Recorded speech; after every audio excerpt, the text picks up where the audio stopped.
Welcome to another conversation with SYD Life. I'm Tyler Ancliffe, and today we're joined by Lisa Maltman, founder of The Sleep Connection, talking on how we can improve our lives through healthy sleep. Welcome, Lisa. Yay, thank you. So great to be here. It's good to have you. Thank you. So sleep, it's probably one of the biggest things that we often do not talk about. Yep.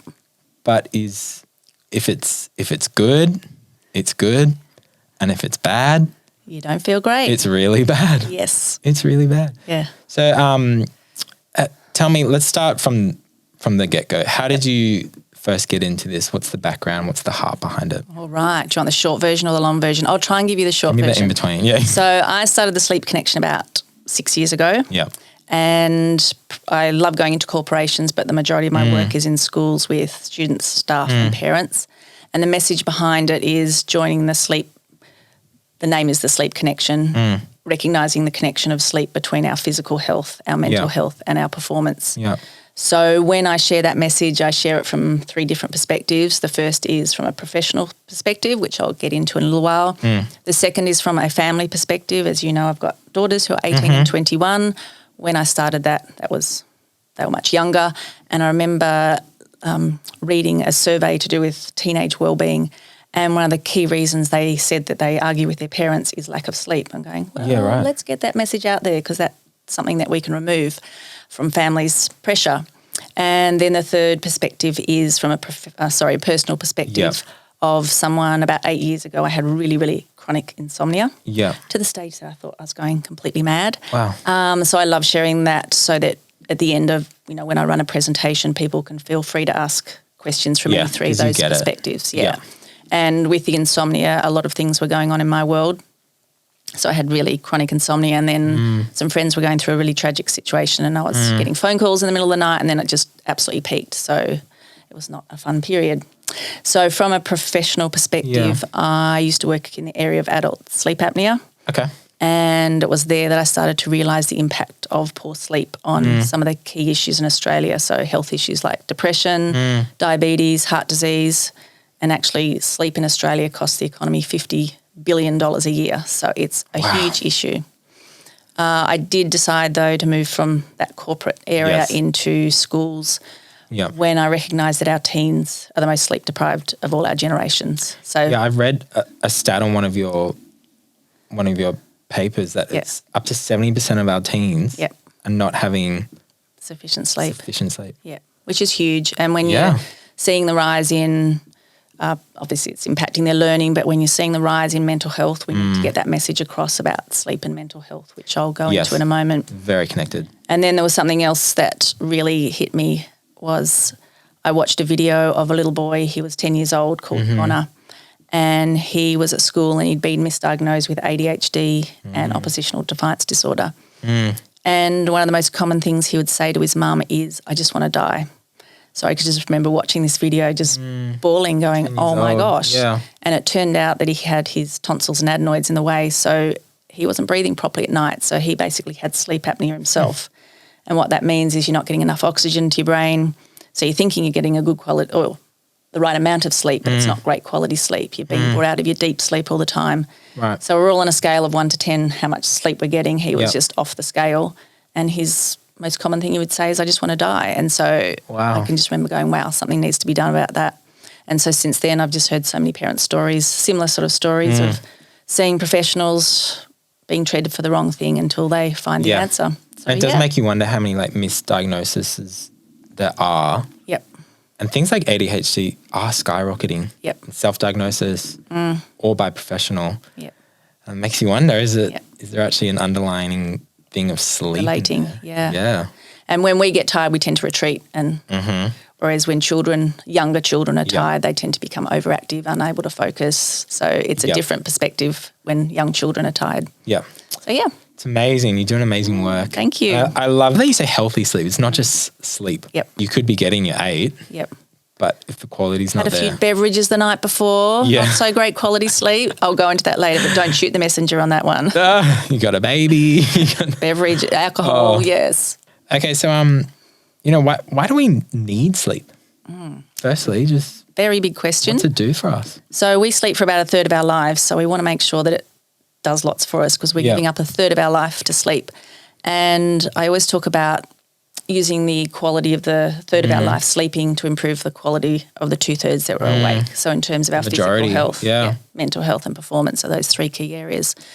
So the impact on our physical health, so in terms of children, the impact on their immune system, their growth. So when they're not getting enough sleep, their brain and bodies aren't getting that growth hormone they need when they sleep. Impact on weight and what we eat. And also beauty sleep. It does occur. So when we get a great night's sleep, our hormones are evened out, blood flow comes to our skin and we just tend to look and feel a whole lot better. Amazing. So often when I talk to students, I go, what would motivate you to improve your sleep? And that is the key question. What's going to motivate you to improve? There you go. That's a myth busted for me. Yep. I thought beauty sleep was No, it's not. a false motivator. Oh, there you go. Maybe I'll tell myself that when I'm doom scrolling at night before I go to sleep. And then with adults, as I said in my introduction, the impact on, our blood sugar levels, our heart, brain diseases such as Alzheimer's. So that's the physical side. In terms of the performance, obviously our work performance, we're a lot more motivated when we've had a great night's sleep. We're more creative. We make better decisions. Even decisions are made when we're sleep deprived. Yeah, even I find just the ability to be present as well. Yes, totally. And, it really doesn't matter what work you're doing. If you're not present, you're not going to be productive or effective or giving your best. And it's personally, I find a pretty horrible feeling to not be present. Your eyes go blurry. It's like that fog sets in. And it is, for me, I feel that's the biggest sign of sleep deprivation in my life. So not being motivated, as you say, not being present, and even our empathy levels. There's actually really clear studies looking at our empathy levels. So depending what your work is, if you're a teacher, like I talk to lots of teachers, if that empathy level and relationship building isn't there, then that's really impacted. So and in relation to our children's learning performance, huge impact. So we need a great night's sleep both before and after learning. So before learning, so that information goes into their brain, and then after learning, so that, same if we're studying as well, that information gets processed, consolidated and stored. So often we think, when we're asleep, our brain's not doing much, we're just recouping. But in fact, everything that we've learned during the day actually gets processed, consolidated and stored while we're asleep. And some parts of our sleep, our brains are actually busier than when we're awake, which is pretty amazing. Yeah, wow. So, So basically sleep is absolutely essential. Yes. And without it, almost every area of our life is detrimentally impacted. When we don't get enough sleep, 2 parts of our brain are impacted. So the first part is our logical part of our brain, the prefrontal cortex, in case anyone cares. But that's the logical part. And when we don't get enough sleep, that part of the brain actually dims down. So it's not working as effectively, which means we don't make the same decisions or think logically. And then the opposite happens in our emotional part of the brain. So the logical dims down and the emotional overreacts. Right. So if I ask a group of people, whether it's staff or whether it's students, how do you feel when you don't get enough sleep? I feel moody, I feel cranky. The majority of the answers will be related to this area. And I feel more depressed. And then over a period of time, those 2 parts of the brain don't talk very well together. We tend to think more negatively than positively when we don't get enough sleep. That's amazing. So if you're constantly having either very low sleep or bad quality of sleep, it conditions your brain to be more negative, set in those. Wow. So you think about even just one night's sleep, you tend to the negative a bit. So if we're thinking that over a period of time, and if we think we've got months, around 70% of teens not getting enough sleep, and probably 4 out of 10 adults, and we've got a rise in anxiety and depression, then we need to start getting this message out there, because this is something that we can do something about. When we don't get enough sleep, the next day we have high levels of our cortisol, which is our stress hormone. And I always say that stress actually plays a really good role in our life when we've got just the right amount, like that optimal performance level. The Goldilocks amount. Yes. And then what can quickly flip you from positive stress to negative stress is low sleep. So the next day you'll have high levels of cortisol going around in your body. So you feel more anxious and stressed and overwhelmed about things that normally you wouldn't care about. So if you think that becomes a cycle as well between the lack of sleep And then if you're more anxious, then that's harder to go to sleep in that whole cycle. And then, as you said, all the other contributors. You're just constantly feeling overwhelmed, that basically. cycle. Yeah. Okay, so what do you think from your experience are some of the major things that are contributing to a bad night's sleep? Yeah. So I've got a book here, Dr. Matthew Walker. It's called Why We Sleep. And he looks at sort of the overall. He's a neuroscientist, a psychologist, and a sleep expert. He's got the whole gamut. Good. So he's just talked about the impact of sleep on pretty much every cell of our body. So if you don't want that much detail, then, stick to just the positive part. But he talks about the long-term things. So I'll talk about what contributes to lack of sleep from a long-term perspective, but also then what individuals are saying to me. So I don't love the analogy of the frog in boiling water, but it's a good analogy for this. So if you think about just some of the overall, this is from his book, so why are we not getting enough sleep? So there's 5 points he covers. One is to do with light. So we've got a lot more light than we used to. So if you think if you go camping, there's not much light, you often fall asleep earlier. Like artificial light. Yeah. You get a lot better sleep. So over time, over a long time, we've got a lot more light. Obviously, we've got a lot of light coming from our phones, and we've got that tech impact, which I'll talk about separately. Yes. We then have access to technology. So he talks about the second one is that busy lifestyle and porous borders about work and home life. So, back when I was young, we were only allowed to watch ABC.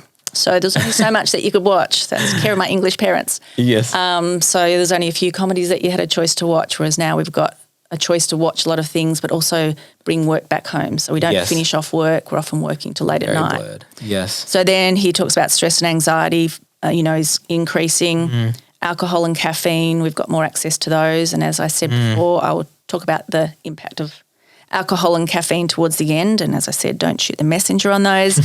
And then what I think is really key is he talks about there being a sleep stigma. So he talks about that in developed world, sleep is strongly associated with weakness.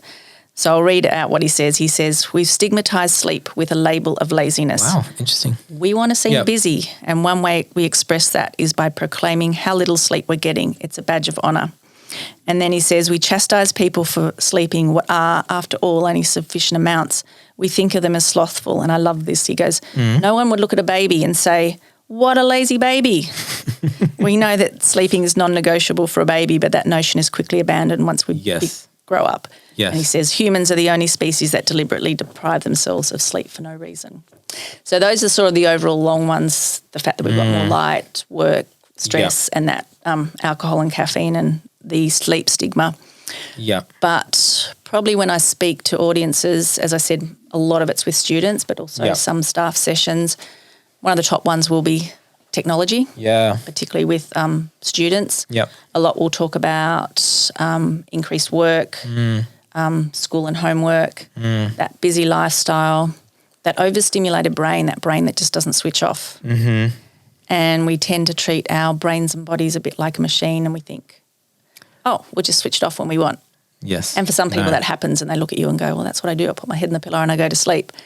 But for way too many people, there's just stuff buzzing around their brains and they just can't switch that off. So some people can't sleep. Alcohol and caffeine. Yes. And then sleep disorders. So there are around 80 sleep disorders. Don't worry. I won't share all those with you. Probably the two most common would be insomnia. So can't sleep. Either difficulty falling asleep, waking up in the middle of the night, or waking up really early. And sleep apnea, as I said. And then hormonal changes, so menopause, just different impacts from hormones. And, of course, babies. Yes. Tell us how your sleep's going. Oh, my goodness. I mean, to all the young parents out there, take my hat off. So, it's – because I guess that is the other thing, like you said, for older women, things like menopause are coming in. So there are seasons in life where things change. So for us, I mean, a somewhat depressing thing we have to resign to is for the next couple years, decade possibly. No, 2 years. Depends how many kids we have. Oh, yeah. This is going to be a factor for us. So, there were months where, especially for my wife, it was like a lot of disrupted sleep. And it's the funny thing is, I think there was moments when our daughter was 5, 6 months old. Yep. When we turned to each other and we're like, I thought we'd be so much more tired. Yep. More Okay. tired. Yep. But what we didn't realize is it was the compounding effect of it. Yep. So the conversations quickly started to change more around the like 9, 10 months of the compounded breaking of sleep or chunks of sleep through the night where our daughter's just like ready for a party at 2 a.m. for 3 hours.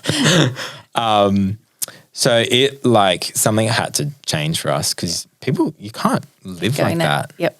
And then again, like we need to be functional and operational during the day. We both work. We volunteer in different spaces as well. And we can't be zombies. Yeah. So yeah, there's definitely seasons of life where there will be things that are out of your control to a degree, which can really impact sleep. Yep. Is my 2 cents. Okay, so going back a few steps to if one of the common denominators is we're not winding down properly. Yes. What is a good pre-sleep routine? Yep. Signaling to the brain that it's sleep time. So it's even dimming lights, especially if you've got children, just dimming lights, because light is something that, says to our brain, oh, it must be daytime. So lowering the lights, doing something relaxing, not doing things right up until you go to bedtime. Yeah, doing relaxing things, basically.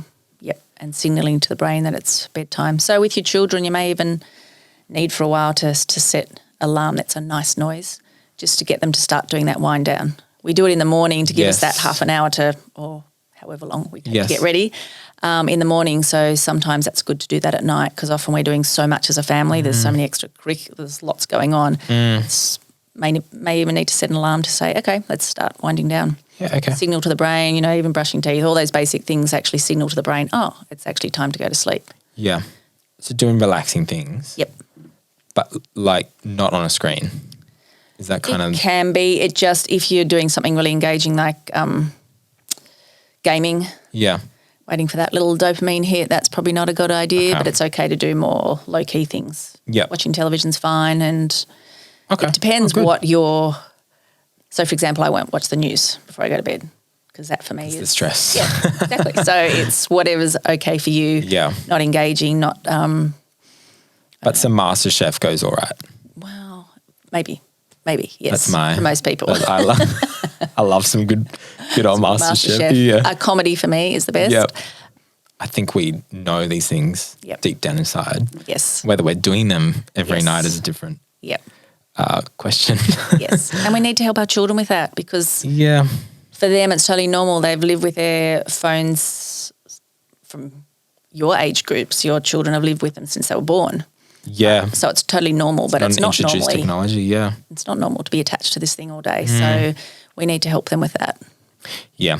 And really lead in that area as well. Yep. I think that's something I constantly feel like, ooh, is my daughter going to grow up just seeing me on my phone all the time? Yes. And like it's crazy. She's not even 1 yet. Yep. But we'll see her like grab our phones and put it to her ear and I'm like, I don't even talk on the phone that much, but she's picking these things up. Yep. And loves, tapping the phone and taking some videos. Like, is there anything else you wanted to say on how technology impacts our sleep? Yep. So I guess it impacts for a couple of reasons. So firstly, it's just a displacement of time. So it steals our time. So we might be thinking we're about to go to sleep. We'll be on it for 5 minutes. Half an hour later, we're still on it. Oh, yes. So it simply steals your time. Been there before, yeah. Secondly, the blue light impact. So you're aware that your phone emits blue light? Yes, most of the time. Yes. It can switch, but yes, I'm sure it's still not great. So there are ways of reducing the blue light. Yeah. But if you are holding your phone up to your face or whatever device it might be for a reasonable length of time just before bedtime, then what that signals to the brain is, oh, there's a lot of light coming into my brain. It must be daytime. So you've heard of melatonin? Mm-hmm. Yes, so melatonin is your very own sleepy hormone. Great. And that gets switched on about an hour before you want to go to sleep. And then that builds up into the brain to the stage you can't fight it anymore and you just have to fall asleep. Yeah. So that's sitting there in your brain. But when you're on your phone, then that blue light goes into your brain and says to that melatonin, why are you here? It's daylight. Yeah. So for some people, it can reduce the amount of sleepy hormone, Yeah. making it harder for you to fall asleep or even impact the quality of sleep. Then you've got the device activity content that we were talking about before, or even the state of flow that gamer developers and social media developers have helped us with, those pings and those rewards. Yes. Then they all contribute. And if you don't have the self-control to put your devices down, or you're not helping your children with that, then that cycle can continue and you go, well, I'm wide awake. What else am I going to fill my time in with? Oh, devices, and that cycle keeps going. Yep. And then people would get woken up by notifications in the middle of the night. It's like, really? At least if you're going to have it in your room, put it on night mode. Turn it off. Yes, turn it off. Yeah. So even there's like a handful tip. Yeah. Like I know for an iPhone, for example, not sure about Android, but iPhone, you can preset every night that quiet mode turns on at a certain time and turn off at a certain time. And even if we're starting that with, very little self-control in these areas, self-control is a muscle, right? So it doesn't matter where you start if you just start somewhere building it. Putting in little boundaries like this can help kind of get us the ball rolling into sleep. And even earlier is good. And not having in your room overnight. Okay. So getting a normal alarm clock. Lots of people have forgotten what they look like. So I have to buy one. Both my girls going through school had a normal alarm clock. Emma's in year 12, so she still has that. Phone goes out of the room. Yeah. And even some schools are starting to give away normal alarms for students signing that they won't have their phone in their room. Wow. Because at the end of the day, it's an addiction. It's the whole world of information sitting in your head. Yeah, wow. Even if you've got it on night mode, every bit of information from the world is there in your room. Yeah, and so that can even be a stimulus in your not hard in to turn itself. off night mode. Just having it sitting by there is a trigger, even if you're not on it. Yes, it can be a trigger if you're finding it challenging to fall asleep, or you wake up in the middle of the night and there's your phone. It's like last thing you're on your phone for was an email or something like that. So it's just a trigger even seeing your phone. Okay, so so phone's a big one. Phone's a big one. TV's more about what you're watching and then because the TV's a little further away, so that light's not going straight in, so it's more about the content. What about bringing a TV into your bed or bedroom? Different research around that. Personally, I think, there's a saying that just says keep your bedroom for sleep and sex only. So it's really just so that you're associating your bedroom just with sleeping. Yes. Whereas we often work, particularly during COVID, people were working. Yeah. You see kids studying on the bed, and then it just has an association that bed is not just for sleep. Okay. So if your brain is having trouble sleeping, then you've got to keep that bed association purely for sleeping. Okay, so what are some of the signs of sleep deprivation? Because I think some of us could be experiencing these and not even know it. Yep. Because it seems so normal. And like you said, even a part of our culture, is this possibly a Western culture thing, is it's like a badge of honor that, I only need 5 hours sleep. Yes, totally. But so we might be actively not acknowledging these symptoms. Yeah. Firstly, our habits. If you are finding it hard to get up in the morning, or you need a massive sleeping on the weekend, Tyler goes, should I be so lucky with a young child? No.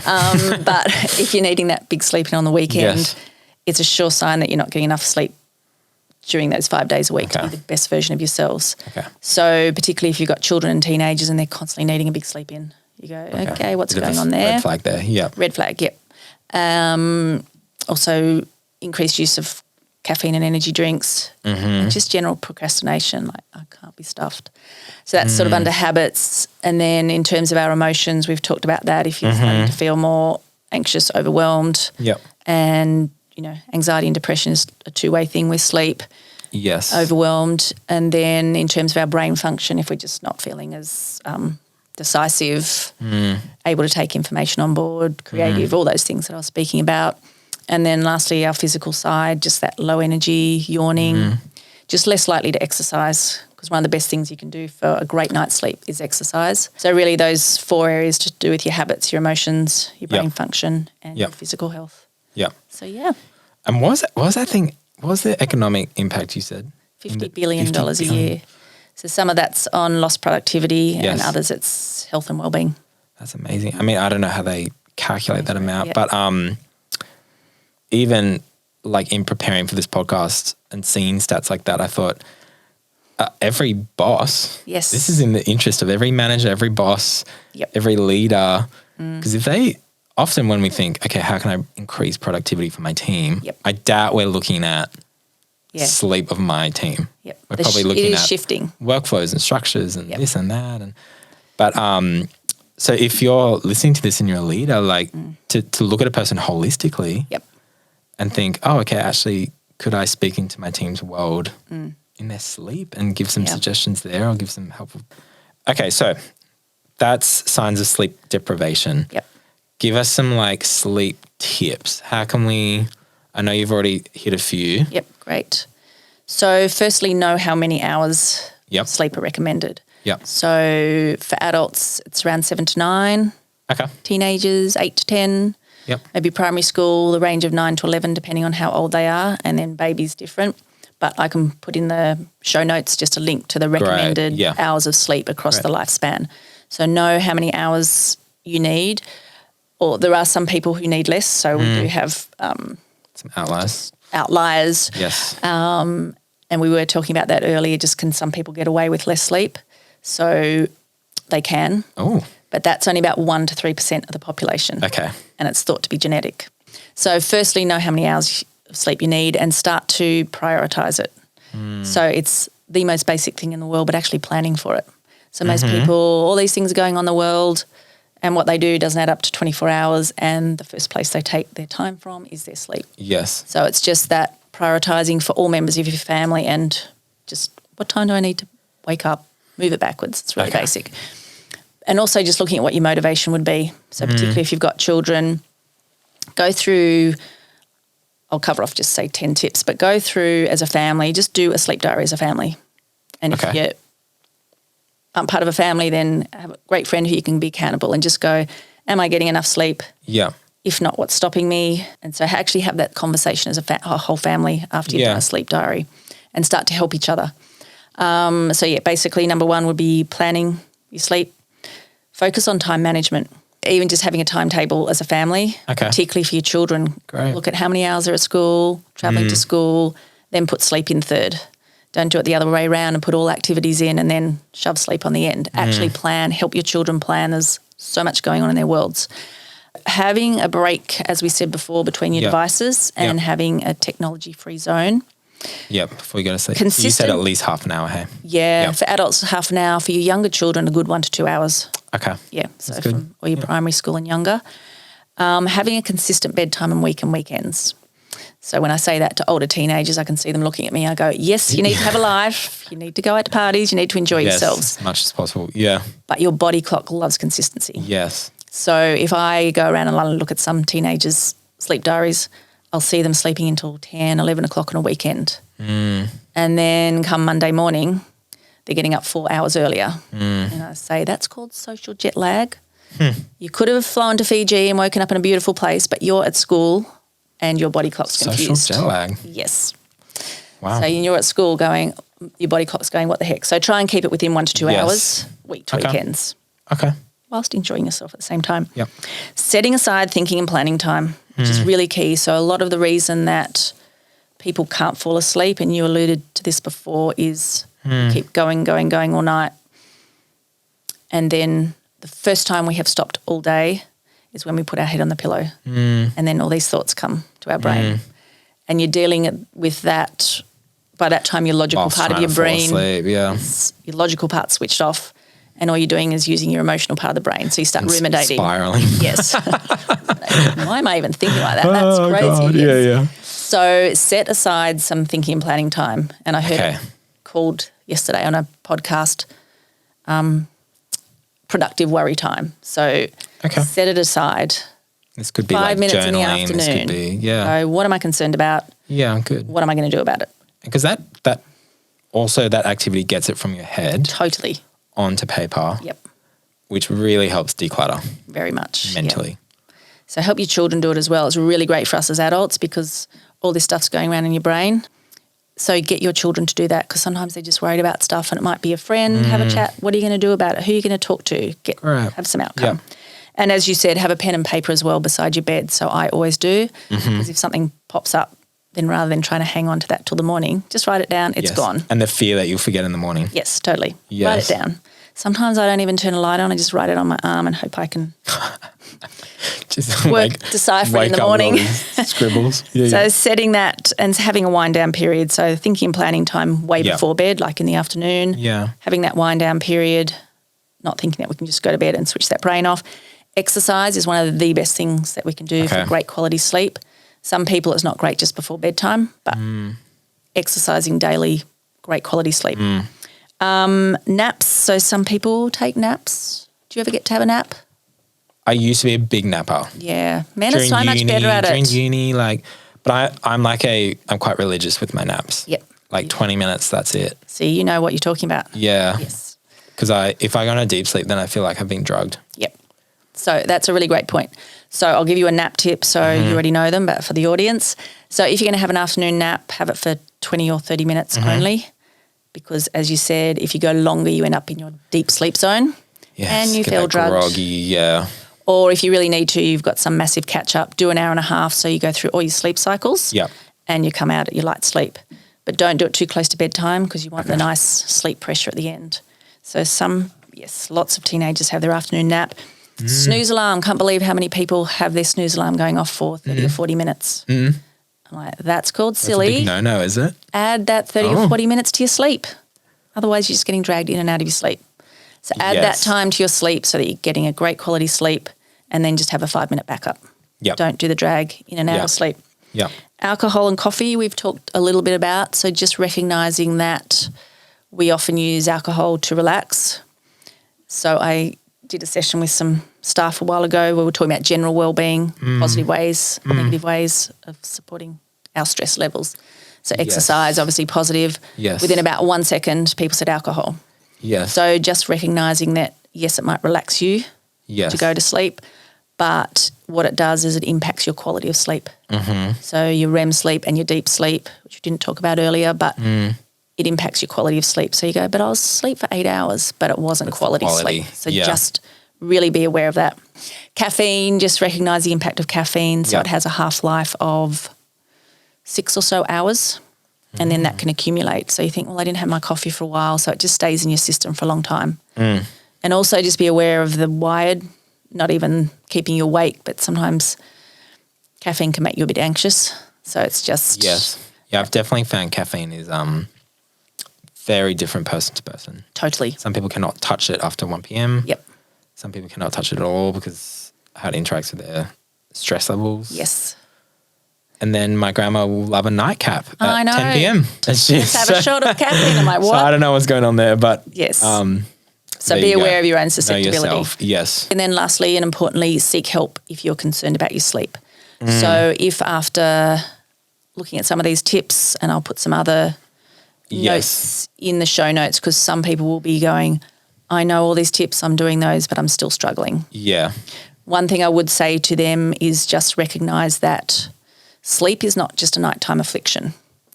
So what I mean by that is we can be doing the no caffeine, alcohol, technology. We can be doing all the tips but still be going, but I'm still waking up. So recognising why you might be waking up, looking into that. But recognising, as I said, that sleep's not just a nighttime affliction. So everything that's going on during your day, if you've got high levels of stress during the day, because we're not at the end of the day supposed to be leading the lifestyle that we're leading. So we're supposed to have that fright or flight every now and then, but we're living in that. Not constantly. Yeah. And so your cortisol levels fight your melatonin levels. So if you've got too high cortisol, then that fights you being able to fall asleep. It does the good old 3 o'clock wake up. There's a lot more detail, so I'll give some other little tips to that because I know some people will leave this going, I'm so frustrated, I'm still having challenges. I've tried everything. Yeah. So I would say if you have, and once you've listened to some of the other little bites that I can send through in links, if either you're finding it challenging falling asleep or waking up and go and seek help, or if you are getting that 8 or 9 hours of sleep but you don't feel refreshed the next day, go and get help. Figure out where the quality is. Yep. It could be sleep apnea, it could be low iron levels, it could be anything impacting. Yeah. Okay, and so say for example you find yourself awake at 3 a.m. Yep. What do you do? So it's a really common question. So firstly, we've got to look at why you might be awake at 3 o'clock in the morning. So if it's a long-term thing, then need to look at, is it stress? Is it a sleep disorder? What actually is it? So we get to the bottom of that. Yep. But if you do suddenly wake up at 3 o'clock in the morning, don't stress, because that immediately flips your brain. And as I was saying before, often the logical part of your brain is died down, and so you're just going, oh my gosh, I'm awake. So don't worry about it. For me, I will read. So I've got a tiny little clip-on orange lamp because I fall asleep quite easily, and I'm reading. So I'll associate reading with, okay, just read for 5 or 10 minutes. What experts do say is if you've been awake for longer than, say, 15 minutes, don't keep lying there. So get up, go and do something quiet. I have heard of someone who said she went and did the housework, and I went, yeah, no, don't do that. So do something quiet. So it doesn't even have to be out of your room. It could be just sitting in a chair or just sitting in a chair nearby, just reading, listening to some music, doing something quiet. So as I inferred during the session, we need to associate bed with the time that you're asleep. So the more time that you're awake in bed, then your bed starts to associate bed with actually a frustrating place. Yes. So after 15 minutes, get out of there. Get out of bed and then come back and give sleep another try. And then do that again. The other key thing that we were talking about is if things are going through your mind, write them down just to get rid of that. So it's really just finding something relaxing. So it could be some music. It could be, even if you're in your bed, just a body scan, just something mindful. Don't let your brain go to all these things. You've got to be really proactive. You're not letting your brain go to the things that you're concerned about. Just going, I've dealt with that before I went to sleep. We'll work that out in the morning. Just don't let your brain go to those places. So that will be the key one. Okay. Brilliant. Okay, now to finish, some rapid fire questions. Right, I thought I was nearly done. You are nearly done after this. Okay, so Lisa, what time do you go to bed?